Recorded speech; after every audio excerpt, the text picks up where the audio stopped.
Namaste. Welcome, yogis. Mary Jane Castelliner, great to be back with you on the mat. Today's class theme is a leap of faith, and I decided to go with this class theme because lately I have been practicing the asana Hanumanasana. And so I'd like to open up this practice with a story about Hanuman. So Hanuman was born from the wind through Shiva. And he was a monkey man, belonged to a monkey tribe. He had a great deal of powers that were bestowed upon him. And so as a child, he really got into a lot of trouble with these powers, creating a lot of strife for his family, for the community. So a little bit raspinarious, as we would say. One day, Hanuman was out and he was looking up into the sky, and he thought he saw this delicious looking large mango and he wanted it. He crouched down and he went skyrocketing right up towards this delicious looking mango, so he thought. The sun saw him coming directly for him and screamed out for help to Indra, the god of gods. And so Indra took a lightning bolt and threw it right at Hanuman, and Hanuman ended up crashing down into the earth. That was the end of him. Vayu, his father, who loved his son dearly, went to Indra and the gods and pleaded to bring him back to life. And they said, no, he causes too much trouble for everyone. We cannot do that. So Vayu, which means wind or air, said, oh, really? Well, what if I take all of myself away? Let's think about that. The wind or the air, it means no one can breathe.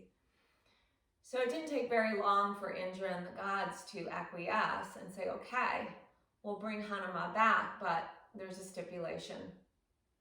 He cannot have his powers, these divine powers, until he is able to show service to unity and wholeness, to follow the dharmic path.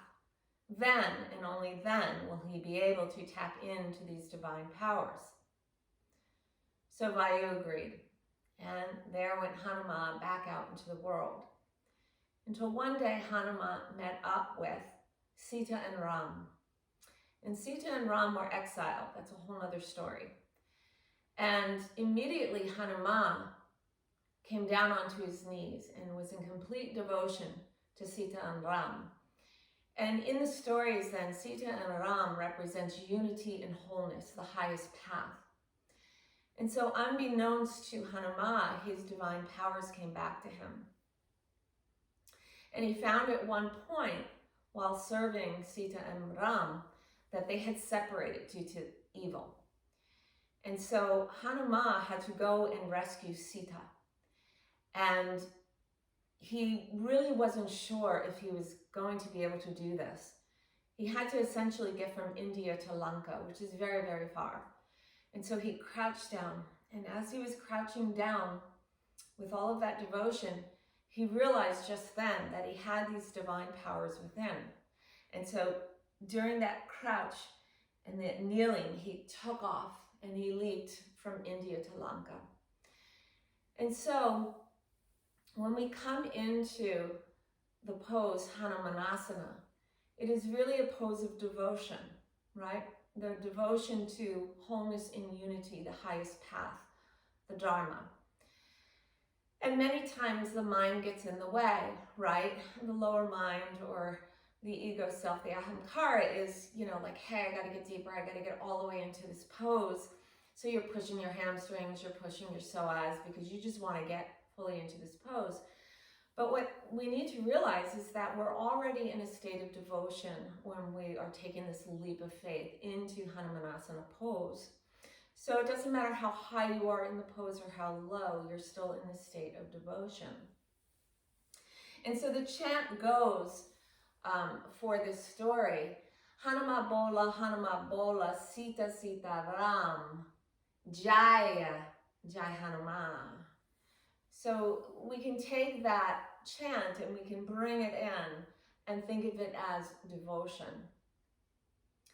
So I'll just take a moment here and just take a nice long breath in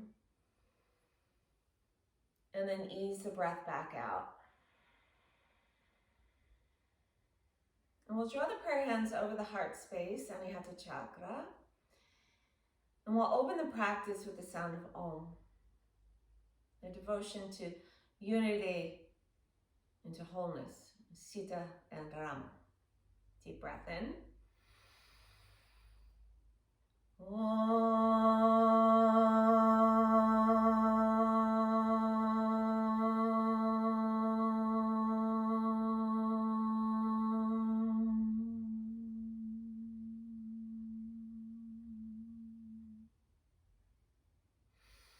Eyes will open. Make your way up to the top of your mat into mountain pose. And as you arrive into your mountain pose, spread your toes wide and soften them down, one toe at a time. Sacrum is down, a broadening through the hips, aces points, and the collarbones, and through the base of the skull. And then soften your gaze down towards the earth, maybe towards the tip of your nose. And then gently bring your energy forward as if you are leaping out into the unknown with faith.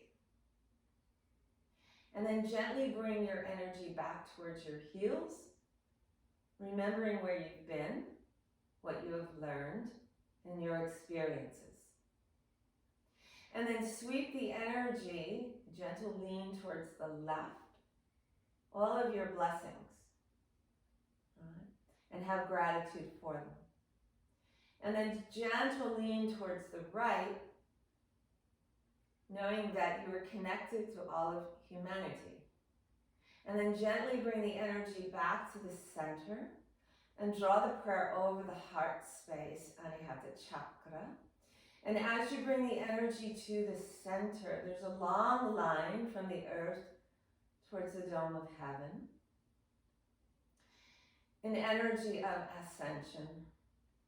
And into the present moment through the center channel, the Sushumna Nadi, representing Sita and Ram, unity and wholeness. And now let's make that intention, that devotion for your practice with each movement. To be devoted to something greater than yourself.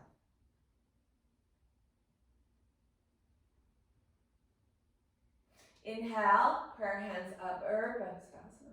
Exhale, the prayer comes through the conscious meridian. Forward you fold, Uttanasana. Inhale for a halfway lift, broaden out through the collarbones. Exhale, glide the left leg back. Surrender the top of the left knee and the top of the left foot. Sweep the fingertips a little